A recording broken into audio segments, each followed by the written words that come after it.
সময়ত আমাৰ ওচৰ চুবুৰীয়া ৰাষ্ট্ৰ বাংলাদেশত যি সময়ত নতুন চৰকাৰে দায়িত্ব লৈছে, এই বাংলাদেশৰ মুৰব্বীগৰাকীয়ে তেওঁ কম দিনৰ ভিতৰত ভাৰত বিৰোধী তেখেতে মন্তব্য কৰিবলৈ লৈছে।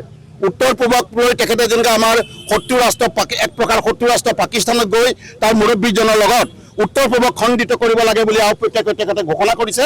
আৰু সেই আৰ্হিত তাকে সুৰ মিলাই আমাৰ পশ্চিমবংগৰ দুৰ্ভাগ্যজনকভাৱে ভাৰতবৰ্ষ হিন্দু প্ৰধান ৰাষ্ট্ৰ ভাৰতবৰ্ষৰ এখন আমাৰ ৰাজ্য পশ্চিমবংগৰ শেহতীয়াকৈ মমতা বেনাৰ্জীয়ে তাৰ সেই বাংলাদেশৰ লগত সুৰ মিলাই আৰু তাৰ লগত আৰ্হিবিলাক গোপনভাৱে মিতিৰালি কৰি আজি বাংলাদেশৰ আৰ্হিৰে তেখেতে আমাৰ পশ্চিমবংগৰ হিন্দুসকলক যুগ যুগান্তৰ ধৰি বাস কৰা শ বছৰ ধৰি বাস কৰা হিন্দুসকলৰ ওপৰত অত্যাচাৰ চলিছে।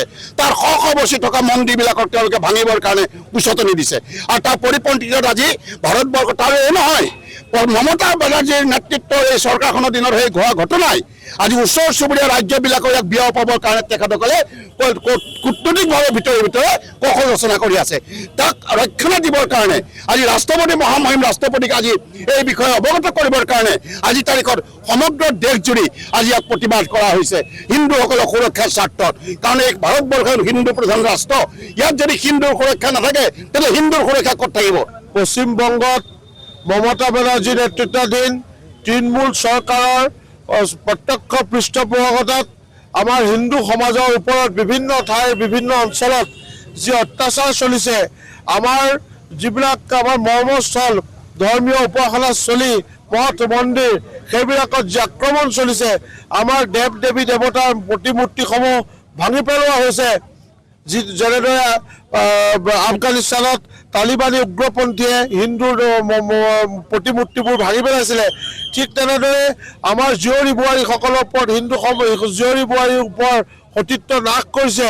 পৰিকল্পিতভাৱে বিভিন্ন অঞ্চলবোৰ হিন্দু শূন্য কৰি তাৰ পৰা হিন্দু সমাজক খেদি পঠিওৱাৰ প্ৰয়াস কৰা হৈছে। তাক আমি হিন্দু সমাজৰ সুৰক্ষাৰ লগত জড়িত বিভিন্ন সংগঠনৰ হিচাপে আৰু লগতে আমি ইয়াক তীব্ৰ প্ৰতিবাদ কৰোঁ, গৰিহণা দিওঁ। আৰু পশ্চিমবংগত এই মমতা বেনাৰ্জী নেতৃত্বাধীন চৰকাৰে সম্পূৰ্ণ পৰিকল্পিতভাৱে হিন্দু সমাজৰ ওপৰত চলোৱা আতিশয্যক আমি ধিক্কাৰ দিওঁ।